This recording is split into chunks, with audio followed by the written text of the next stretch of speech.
Bienvenue à Levallois-Perret. Vous avez sûrement déjà entendu parler de cette ville pour son maire, le fameux Patrick Balkany, mais vous connaissez sûrement moins la ligne de métro qui la traverse.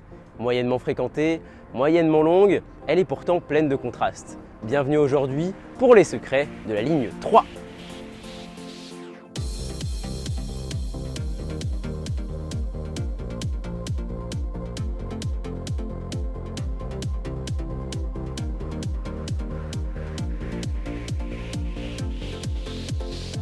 Si je dis qu'elle est pleine de contrastes, c'est parce que la ligne 3 relie la ville cossue de Levallois-Perret à la ville populaire de Bagnolet. C'est chronologiquement la 4e ligne ouverte. Inaugurée en 1904 entre Villiers et Père-Lachaise, elle atteint Gambetta dès 1905. La ligne est prolongée à Pereire en 1910, puis à la porte de Champéret en 1911 et enfin à la porte des Lilas en 1921. La ligne sort finalement des murailles parisiennes en 1937 en atteignant le pont de Levallois. Puis vient l'année 1971 où la ligne 3 est déviée de la porte des Lilas pour rejoindre la ville de Bagnolet. Le moignon restant devient la fameuse ligne 3 bis. Et on commence tout de suite au terminus occidental de la ligne, pont de Levallois-Bécon. Cette station pourrait être un jour totalement reconstruite car son arrière-gare arrive juste ici, au ras de la Seine. Or, depuis de très nombreuses années, un projet de prolongement de la ligne 3 vers l'autre rive est évoqué pour rejoindre la gare de Bécon-les-Bruyères. Il permettrait des correspondances avec la ligne L du Transilien et à terme avec la ligne 15 du Grand Paris Express. Cependant, la station est trop proche de la surface et de la Seine pour permettre une plongée suffisante des voies sous le fleuve. L'arrière-gare devrait donc être modifiée, mais bon, actuellement le projet est totalement mort et ne sera probablement pas déterré avant les années 2030. En parlant de mort, 2 stations plus loin, on commémore une grande femme enterrée à Levallois-Perret, Louise Michel. Avant 1946, la station se nommait Vallier, mais quand la rue éponyme changea de nom, la station l'a suivie afin de rendre hommage à cette grande figure de la Commune de Paris. Elle devint ainsi la 5e chronologiquement à porter le nom d'une femme. Autre fait intéressant, l'entrée se présente comme un petit édicule censé se situer au rez-de-chaussée d'un immeuble. Mais le dit immeuble n'a en fait jamais existé, ce qui est très étonnant quand on voit d'autres stations comme Pernetti, ouvertes la même année, où l'immeuble a bien été construit. On peut donc penser que la structure contemporaine en verre a été rajoutée pour combler ce manque. Et on est désormais dans Paris à la porte de Champéret, terminus de la ligne de 1911 à 1937. Comme la plupart des premiers terminus du métro parisien, la station possédait une boucle de retournement. Cette dernière existe toujours et sert de garage. Le tunnel vers Levallois, construit en 1937, plonge donc assez franchement pour passer sous les voies de la boucle. De façon assez unique, l'ouest de la ligne 3 comportait une autre boucle, la boucle Van Dyck, située sous le parc Monceau où nous nous trouvons actuellement. Elle a évidemment servi au retournement des trains de 1904 à 1910 lorsque la station Villiers était terminus. Après quelques années sans fonction, la boucle est aménagée en poste de commandement souterrain en 1938 au cas où un nouveau conflit mondial surviendrait. Il permettrait la gestion de la compagnie du métro en sécurité à l'abri des bombardements. Il y existait de nombreuses salles, le tout protégé par un système anti-gaz. Elle resta ensuite plus ou moins utilisée comme centre de formation jusque dans les années 80. C'est pour cela qu'un accès subsiste aujourd'hui, avenue Van Dyck. Cependant, la boucle est désormais abandonnée et sert de débarras pour la RATP. Sur ces voies délaissées, il se dit que beaucoup de voitures Sprague-Thompson, matériel iconique et historique du réseau parisien, sont garées. Faute de surveillance suffisante, elles ont été taguées, vandalisées et histoire de fou, il y a même des fêtes clandestines qui s'y sont déroulées. En tout cas, on peut toujours voir le tunnel y menant depuis le métro entre Malesherbes et Villiers. Et c'est justement là qu'est notre prochain secret. À Villiers, les lignes 2 et 3 sont parallèles et leurs quais accolés, ce qui donne accès à cette correspondance plutôt optimisée. Mais ce qui est intéressant, c'est surtout au niveau des voies de la ligne 3, où le tunnel a une forme assez particulière avec la voûte classique en haut et des parois verticales en bas, là où les métros circulent. Alors la première intuition serait de dire qu'à la construction de la ligne 2, le terminus de la ligne 3 était prévu à Villiers et qu'une double voûte a donc été anticipée là dès 1902 pour l'arrivée de la ligne 3. Lors du prolongement vers Pereire en 1910, la station aurait alors été modifiée pour abaisser le niveau des voies et les laisser passer sous la ligne 2, d'où cette forme bizarre. Eh bien en réalité, c'est faux. Le plan statistique de la construction de la 2 montre effectivement que la double station a été construite d'un seul coup. Mais il montre aussi que le passage sous la 2 existait déjà avant même que la 3 ne soit ouverte. En fait, l'histoire est un peu compliquée. Au tout début de la construction du métro, on envisageait encore des troncs communs entre plusieurs lignes. La conception de la station a donc débuté avec l'idée que la ligne 3 rejoindrait la ligne 2 après Villiers et que les deux lignes partageraient les mêmes voies jusqu'à l'Étoile où la 3 continuerait vers la Porte-Maillot. Cependant, quand le principe de tronc commun a été écarté, le terminus du projet de ligne 3 a été relocalisé en créant une boucle juste après Villiers, qui est donc la boucle Van Dyck. La construction de la ligne 2 a commencé dans cette optique. Une double station voûtée et un tunnel à 4 voies ont donc été prévus à Villiers pour permettre une correspondance facile, l'accès de la future 3 à la boucle et permettre à la 2 de continuer vers l'Étoile. Mais alors que ces travaux sont quasiment finis, la station et le tunnel déjà construits et la ligne 2 sur le point d'ouvrir, la mairie de Paris souhaite conserver la possibilité de prolonger la future 3 plus loin à l'ouest. Une modification de dernière minute est alors apportée à cet ouvrage pour ne gêner ni la ligne 2 ni la ligne 3 plus tard. Dans la station, le radier côté ligne 3 a été abaissé de plus d'1 mètre et quelques marches ont dû être ajoutées dans les baies de communication existantes. Dans le tunnel, le niveau des voies a dû être abaissé de 4,50 m et un mur de soutènement ainsi qu'un plancher intermédiaire ont été ajoutés en urgence pour créer un passage sous la ligne 2.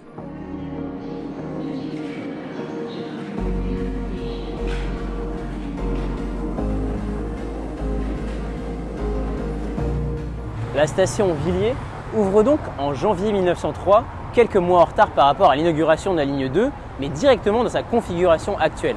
Lorsque la ligne 3 arrive en octobre de la même année, tout est déjà prêt pour son prolongement vers l'ouest. Saviez-vous que la ligne 3 avait un jour été raccordée à la gare Saint-Lazare ?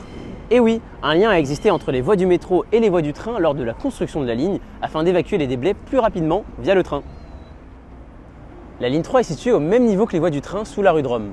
Il ne reste cependant rien du raccord, ce bâtiment ayant été construit à la place. Et on se retrouve maintenant au pôle Saint-Lazare-Aubert qui se voit traversé par la ligne 3 sur toute sa longueur. La ligne présente en effet la seule série de 3 stations reliées entre elles par des couloirs. Opéra, Havre-Caumartin et Saint-Lazare. J'ai expliqué comment c'est arrivé dans cette vidéo que je vous invite à aller voir ou revoir. J'y avais justement reçu ce commentaire regrettant l'absence de ce parcours dans la vidéo. On va donc y remédier en comparant la marche par les couloirs avec la marche par l'extérieur et le métro pour relier Saint-Lazare et Opéra. Bah allez.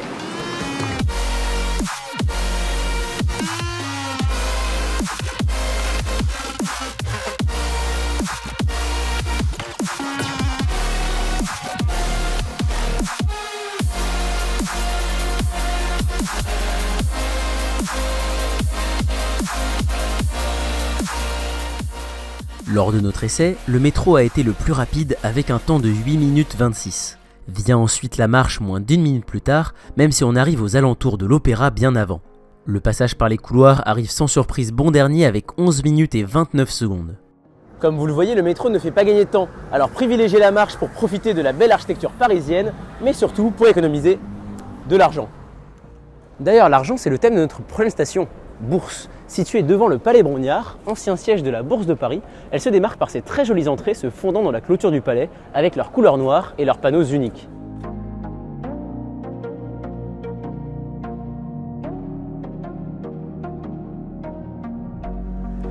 On se retrouve devant l'entrée unique de la station Sentier. Déjà, c'est la toute première du métro parisien à avoir été construite au pied d'un immeuble et ensuite c'est la seule à encore porter ce type de logo métro.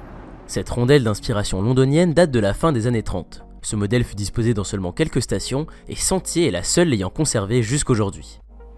Autre élément un peu spécial que la station pourrait cependant perdre, son carrossage. Ce type de décoration est apparu dans les années 50 alors que la RATP fraîchement créée doit moderniser son réseau après la guerre malgré une situation financière peu agréable. Cette décoration a donc été équipée dans de très nombreuses stations, notamment sur la ligne 3.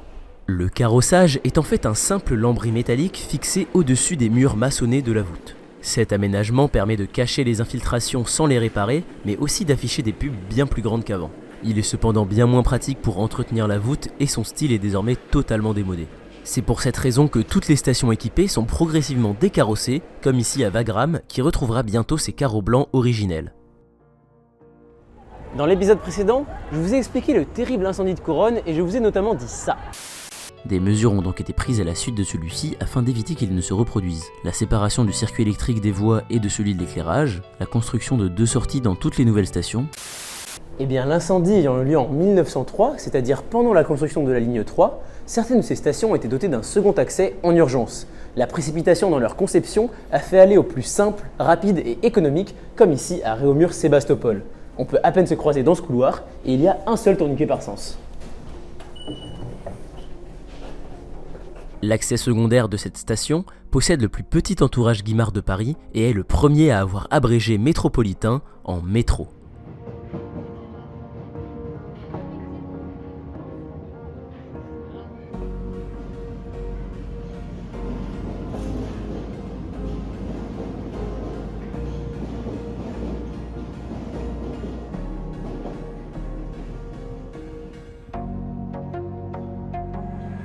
Prochain arrêt, Parmentier.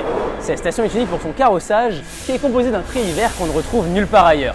Les panneaux des années 50 ont été conservés, une petite œuvre circulaire orne un des bouts des quais et plein de panneaux retracent toute l'histoire de la pomme de terre. Et oui, cette station est bien l'honneur de Monsieur Parmentier qui a donné son nom au fameux hachis. Toute sa vie, ce scientifique a promu la consommation de la pomme de terre pour les humains et une statue le montre justement en pleine distribution du fameux tubercule. Et on se retrouve directement à la station la plus intéressante de la ligne et une des plus spéciales du réseau. La station Gambetta ouvre en 1905 et il s'agit à l'époque du terminus de la ligne avec une boucle de type raquette. Elle est cependant un peu spéciale car en plus de ses deux demi-stations départ et arrivée, elle possède deux morceaux de tunnel supplémentaires. L'un sous la rue Belgrand vers les ateliers de Saint-Fargeau et l'autre sous l'avenue Gambetta pour servir de garage pour les trains.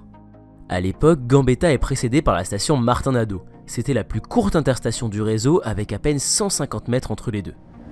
En 1921, la ligne 3 est prolongée jusqu'à la Porte des Lilas et la configuration de la station change donc un petit peu. La demi-station arrivée devient la station vers Porte des Lilas et la demi-station départ devient la station vers l'intérieur de Paris. Le prolongement est lui réalisé dans la continuité du tunnel sous la rue Belgrand. Mais c'est un demi-siècle plus tard que la station est totalement chamboulée avec le prolongement à l'est de la ligne 3 et la création de la ligne 3 bis. Ce qui est très étroit en est le terminus. Mais on se trouve en fait ici dans l'ancienne demi-station ouest. L'autre demi-station était tout aussi étroite et donc non adaptée au passage des deux sens de la ligne 3. Elle est abandonnée et le quai est devenu une voie de garage. On peut toutefois encore apercevoir les carreaux blancs sur les parois du tunnel. Une nouvelle station de passage est donc aménagée plus à l'ouest, tout près de la station Martin-Nadeau qui est dès lors fermée définitivement. Mais pas tout à fait. Et oui, Martin-Nadeau est la seule station abandonnée à encore voir passer des usagers quotidiennement. Pour ne pas fermer les accès au métro place Martin-Nadeau, les quais de la nouvelle Gambetta ont été construits dans la continuité de l'ancienne station. On peut d'ailleurs très bien voir la différence de forme de voûte entre l'ancienne station Martin-Nadeau et la nouvelle station Gambetta.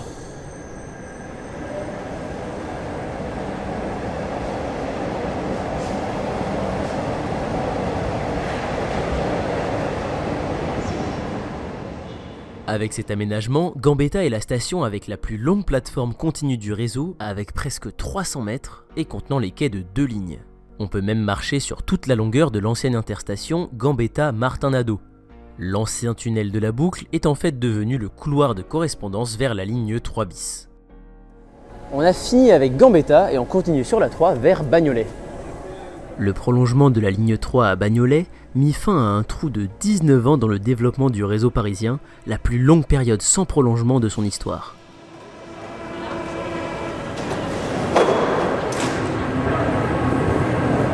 Attends, mais il a pas vu la 3 bis? Si, je crois. Merde. On va la faire nous-mêmes du coup. Bah ouais.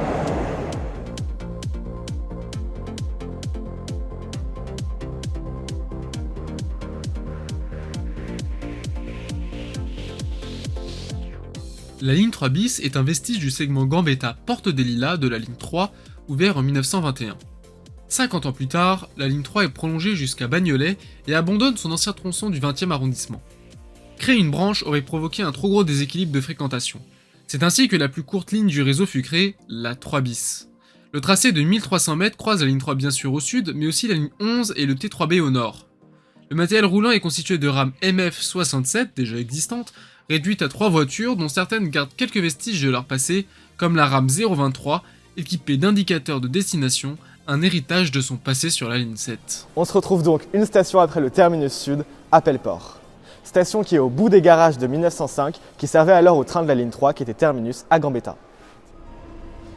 Pour sortir de la station, on peut soit prendre les escaliers ou bien les ascenseurs conçus dès l'origine, non pas dans un objectif d'accessibilité mais bien de confort. On se trouve dans une zone assez vallonnée, la station en est assez profonde. En surface, il débouche sur un très joli édicule plumet, du nom de son concepteur, datant de 1921, date du prolongement de la ligne 3 du métro jusqu'à Porte des Lilas. On les retrouve uniquement sur ce prolongement et ont été conçus pour accueillir des ascenseurs. Il se compose de pierre et de béton et possède une riche décoration, notamment avec les parties faïencées, ce métropolitain en lettres bleues et les bas-reliefs avec le sigle de la CMP dans les coins. Le guichet, anciennement en surface, a cependant été comblé. Et on se retrouve une station plus loin à San-Fargeau qui possède un très joli édicule plumet du nom de son concepteur. Il date de 1921 lors du prolongement de la ligne 3 jusqu'à Porte des Lilas. Mais attends. On n'a pas déjà dit ça? Bah je crois pas. T'es sûr? Je suis pas sûr mais je crois pas déjà l'avoir dit. Ah ouais? Bon bah au pire on enchaîne hein. Ouais, vas-y hein. Et on se retrouve déjà à Porte des Lilas, terminus de la ligne 3 bis. Cette station possède énormément de particularités. Déjà, elle possède comme Pelleport et Saint-Fargeau un édicule plumet, mais celui-ci est beaucoup plus long et il comporte le mot métropolitain écrit en lettres rouges, probablement pour indiquer le terminus. Comme les deux autres, l'édicule accueille les escaliers et ascenseurs historiques de la station, mais ceux-ci sont peu utilisés du fait que depuis 1935, de nouveaux escalators et escaliers ont été construits pour l'arrivée de la ligne 11 à Porte des Lilas. Les escaliers historiques tournant autour du puits de l'ascenseur comportent 135 marches, soit l'équivalent d'un immeuble de 15 étages.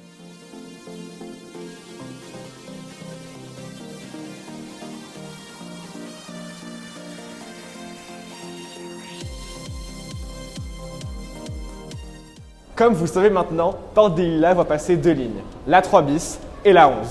Deux lignes, donc deux stations. Mais non. En fait, il existe 3 stations Porte des Lilas, dont une paire construite dès 1921. L'une de ces 2 stations se trouve désormais derrière ces portes et devait servir au projet d'exploitation qui allait mélanger les trains de la ligne 3 et de la ligne 7. Johan en parle dans sa vidéo sur les lignes bis qui apparaît en fiche juste ici. Finalement, ce projet d'exploitation n'a jamais abouti et une navette a été mise en place jusqu'en 1939 avant d'être arrêtée par la Seconde Guerre mondiale. Ensuite, la station a de nouveau été utilisée de 1952 à 1956 pour permettre les essais du MP51, premier métro sur thématique au monde. Depuis, la station est complètement abandonnée. Et non, c'est encore faux. Cette station Porte des Lilas mène en fait une toute autre vie. C'est une parfaite station studio de tournage. Fond vert, panneaux de station échangeables, rames historiques, conducteurs à disposition, tout est fait pour les professionnels de l'image. Le premier film répertorié a été produit en 1979 et depuis, 4 à 5 œuvres y sont tournées chaque année. On peut citer par exemple Les Femmes de l'ombre ou Le fabuleux destin d'Amélie Poulain.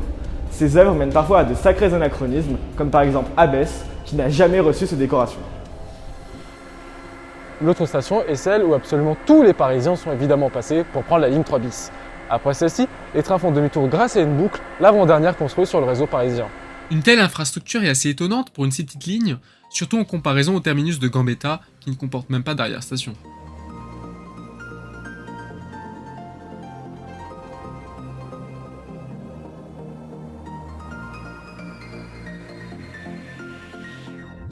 Et nous voilà au bout de la 3 bis. Merci de regarder cette vidéo, n'hésitez pas à nous soutenir sur Instagram Gilles le Spotter. Et à Trends Up évidemment, à la prochaine. Salut!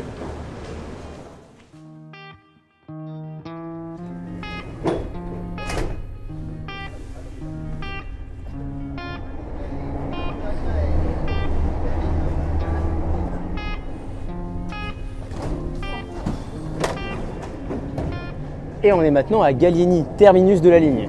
Cette grande station à 4 voies est située sur la commune de Bagnolet, sous un centre commercial, au centre d'un énorme échangeur autoroutier entre périphérique et A3.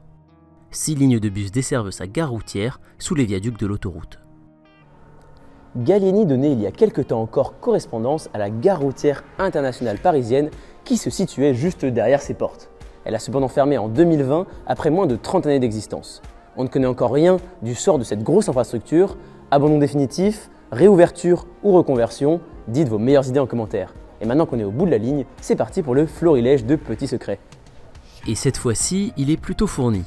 Anatole France présente des quais partiellement décalés à cause de la faible largeur de la rue. La station Louise Michel, dont l'entrée se situe à Levallois, a pourtant le bout de ses quais sous le territoire communal de la ville de Paris. Depuis 2018, la station Europe rend hommage à Simone Veil en portant son nom en sous-titre. Cet ajout a suivi le changement de nom de la place éponyme juste au-dessus. La station possède également des écrans et ce depuis 2000 et il diffusait à partir de 2018 un hommage à Simone Veil, mais aux dernières nouvelles, ils sont en panne. 4 septembre, en plus de commémorer la 3ème République, célèbre l'anniversaire de la personne tenant la caméra sur ce plan. À Réaumur-Sébastopol, des panneaux présentent quelques unes de journaux datant du XXe siècle, rappelant la présence à l'époque de nombreux sièges de la presse dans le quartier. La ligne 3 a été la première à passer sous un cours d'eau, le canal Saint-Martin, entre République et Parmentier. Il a cependant été asséché localement pour les travaux, le tunnel du métro ayant été réalisé directement depuis le radier du canal, lui-même en tunnel à cet endroit. En 1909, Père-Lachaise a vu la mise en service du premier escalier mécanique du métro parisien. Enfin, l'interstation Porte de Bagnolet-Gambetta est le seul endroit de la ligne où les trains aperçoivent la lumière du jour venant des ateliers de Saint-Fargeau. Et voilà, on a fait le tour des secrets de la 3. J'espère que vous en avez appris un peu plus sur cette ligne. N'hésitez pas à vous abonner et à mettre la cloche pour ne pas rater la prochaine vidéo et la suite de la série où je me plierai en 4. Allez.